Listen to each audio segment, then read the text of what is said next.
Hi students, I am Atul Rana and I am here with the next video lecture, that is 7th video lecture for 12th chemistry. For 12th chemistry, okay.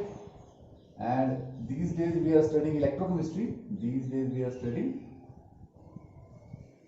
electrochemistry, okay. These days we are studying electrochemistry. So today I will be studying Kohler's law. Kohler's law, okay. देखो बड़ा ही आसान law है, कोई ज्यादा मुश्किल law है नहीं है, ठीक है. But this law is studied at infinite dilutions, eight infinite dilutions, ठीक है, एट इनफाइनाइट डाइल्यूशन, ठीक है. This law studied at infinite dilution. Infinite dilution का मतलब है जब हमने सॉल्वेंट डाइल्यूट करना किसी चीज का मतलब है उसमें सॉल्वेंट क्या पानी है और सॉल्वेंट यानी पानी की मात्रा को बहुत ज्यादा बढ़ा देना, that is known as infinite dilution, ठीक है. तो इनफाइनाइट डाइल्यूशन पे स्टडी करते हैं इस लॉ को. देखो दो टाइप की इलेक्ट्रोलाइट्स होती हैं, स्ट्रॉन्ग इलेक्ट्रोलाइट, ठीक है, और दूसरी इलेक्ट्रोलाइट आएगी that is weak electrolyte, that is weak electrolyte, okay. Strong electrolyte and weak electrolyte, ठीक है. जो स्ट्रॉन्ग इलेक्ट्रोलाइट होती है जैसे HCl, ये तो कंप्लीटली आयंस दे देती है. Strong electrolyte dissociate completely to ions, but a weak electrolyte like this,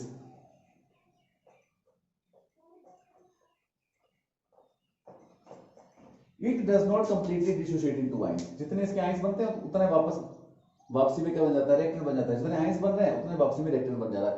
so it does not completely dissociate into ions, okay. so इस केस में हमें क्या करना पड़ता है, अगर हम चाहते हैं कि वीक इलेक्ट्रोलाइट, हम चाहते हैं कि वीक इलेक्ट्रोलाइट अगर कंप्लीटली डिसोशिएट हो जाए, weak electrolyte to completely dissociate, if we want weak electrolyte to be completely dissociate into its ions, तो हमें क्या करना पड़ता है, सॉरी इनटू इट्स आयंस, तो हमें उसकी जैसे इनफाइनाइट डाइल्यूशन करानी पड़ती है. इनफाइनाइट डाइल्यूशन में जो इलेक्ट्रोलाइट है वो सॉल्यूशन पानी में बना होगा, सॉल्वेंट जिसमें वाटर होगा, और उसमें इनफाइनाइट डाइल्यूशन करानी पड़ेगी. इनफाइनाइट डाइल्यूशन, इनफाइनाइट डाइल्यूशन का मतलब है कि बहुत ज्यादा पानी डालना पड़ेगा, ठीक है. पानी डालने से क्या होगा, देखो जैसे HCl है, सॉरी CH3COO नेगेटिव H है, आयंस में टूटने का मतलब है यहां से इसकी बॉन्ड ब्रेक करना. वीक इलेक्ट्रोलाइट है, इसको आयंस में बदलना मतलब यहां से बॉन्ड ब्रेक करना है ताकि ये आयन अलग हो जाए, ये आयन अलग हो जाए. तो इसको क्या मिलती है, एनर्जी चाहिए. इसको तोड़ने के लिए क्या चाहिए, एनर्जी चाहिए. तो वो एनर्जी हमें कैसे मिलती है, वो एनर्जी हमें देता है वाटर. जैसे वाटर है तो वाटर इसमें ब्रेक डाउन होगा, 4H positive plus 2O2 negative plus energy release करता है. जब वाटर ब्रेक डाउन होता है with the help of electricity और एनी अदर सोर्स, ठीक है, तो when solvent breaks down, when water breaks down with the help of electricity, then it forms these two ions plus energy is released. so ये जो energy होती है, ये वाली एनर्जी यहां जाके इलेक्ट्रोलाइट को तोड़ती है. ये जो एनर्जी रिलीज होती है ये यहां जाके इलेक्ट्रोलाइट को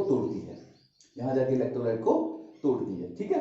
सो वीक इलेक्ट्रोलाइट में जैसे ये है, इसमें आयंस अच्छे से टूट नहीं रहे हैं, मतलब एनर्जी कम रह रही है, ठीक है. तो एनर्जी को इंक्रीज करने का तरीका क्या है कि उसमें वाटर मॉलिक्यूल ज्यादा डाल दिए जाएं.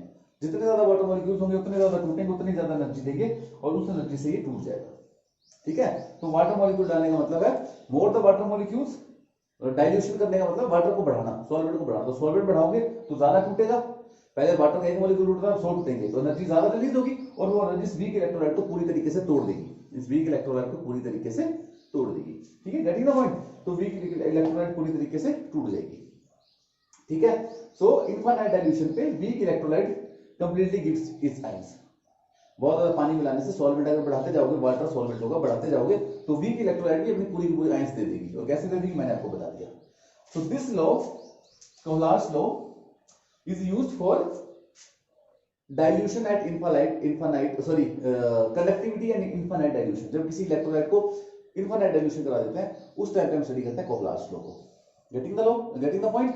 तो ये आ गया जी कि वीक इलेक्ट्रोलाइट इनफाइनाइट डाइल्यूशन पे क्या होगी, पूरी तरीके से आयंस देगी, इसलिए इस लॉ को हम पढ़ते हैं एट इनफाइनाइट डाइल्यूशन, ओके. अब इस लॉ के देखो मेन पोस्टुलेट्स क्या हैं, कि इस लॉ में क्या क्या आता है,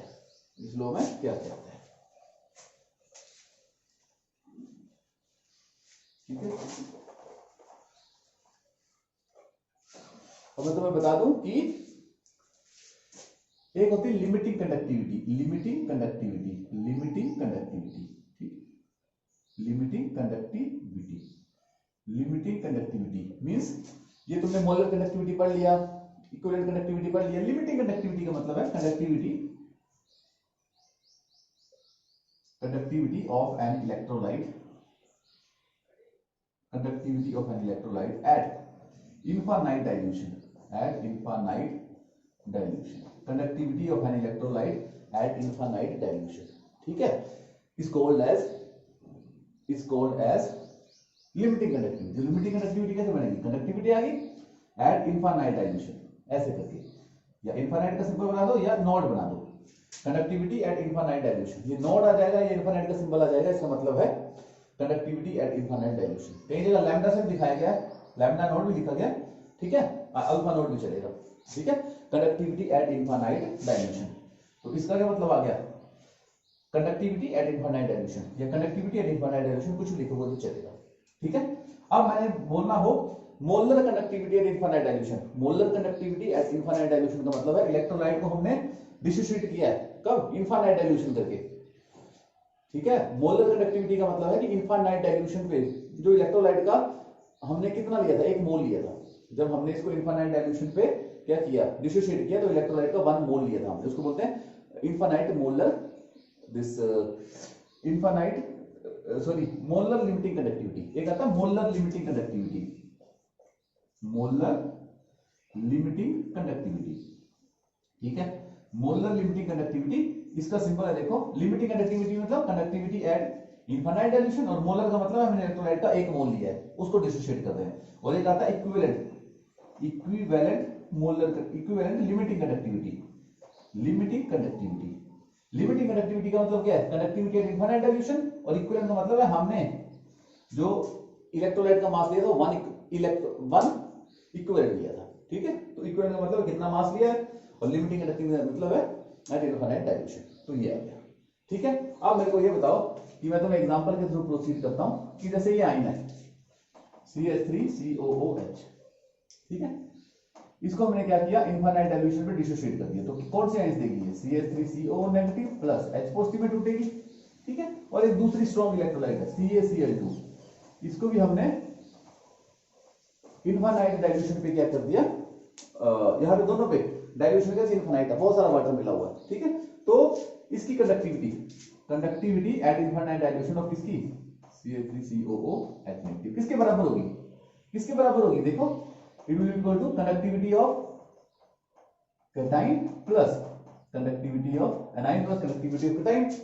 किसी इलेक्ट्रोलाइट की कंडक्टिविटी उसकी आयंस पे डिपेंड करती है, तो किसी आयन की limiting conductivity means conductivity at infinite dilution किस पे डिपेंड करेगी, conductivity of its cation at infinite dilution and conductivity of its conductivity of its anion at infinite dilution and conductivity of its cation at infinite dilution. Simple सी बात है। अब इसकी बोलूं मैं तुम्हें कि CaCl2 की लिमिटिंग कंडक्टिविटी निकालो, तो लिमिटिंग कंडक्टिविटी का मतलब है कंडक्टिविटी एट इनफाइनाइट डाइल्यूशन, किसकी, CaCl2 की। लिमिटिंग का मतलब है इनफाइनाइट डाइल्यूशन है, नॉट लगा दो या इंफिनिटी लगा दो, किस पे डिपेंड करेगी, ये डिपेंड करेगी इसकी पॉजिटिव चार्ज पे, कैटाइन पे, कैटाइन की कंडक्टिविटी कितनी है, प्लस किसके डिपेंड करेगी, किसकी एनाइन की कंडक्टिविटी कितनी है, उस पर डिपेंड करेगी एट इनफाइनाइट डाइल्यूशन इसकी एनाइन और कैटाइन की कंडक्टिविटी कितनी है, उस पर डिपेंड करेगी conductivity of cation at infinite dilution, conductivity of A9 at infinite dilution plus multiply by number of cations and anions present. कितने कैटाइंस और एनाइंस प्रेजेंट, इसमें 1 है तो 1 से 1, इसमें 2 से तो 2 करना पड़ेगा, 2 कर इतना सा। तो how can you define it that conductivity of an electrolyte, conductivity of an electrolyte, molar conductivity of an electrolyte depends on conductivity of its cation plus conductivity of its anion multiplied by number of cations and number of anions present in number of cations or number of anions present in the electrolyte. ठीक है, getting the point? So this is the Kohler's law. Kohler's law states that, देखो यहां से देखो Kohler's law क्या बोलता है, limiting conductivity, limiting molar conductivity, limiting molar conductivity, देखो लिमिटिंग ये कंडक्टिविटी का सिंबल है, लिमिटिंग नॉट लिमिटिंग का सिंबल है, limiting molar conductivity, limiting molar conductivity, limiting molar conductivity, ठीक है, of an electrolyte, of an electrolyte is equal to sum of limiting conductivities of its ions, cation and anion दोनों की, is equal to sum of limiting conductivities of its ions is equal to sum of limiting conductivity of its ions with each ion multiplied by its number, multiplied by the number, ठीक है, कि कितनी present है, with each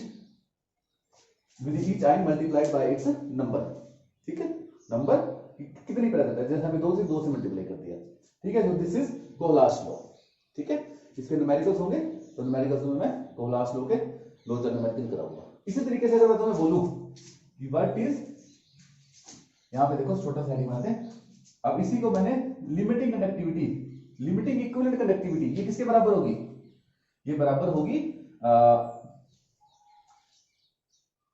some of cations and anions, पर इसको क्या होता है 1/n आता है ना, इसमें 1/n उसकी वैलेंसी के, क्योंकि जो इक्विवेलेंट कंडक्टेंस है वो किस पे डिपेंड करती है, वो n फैक्टर पे डिपेंड करती है ना, तो with each multiply by it's n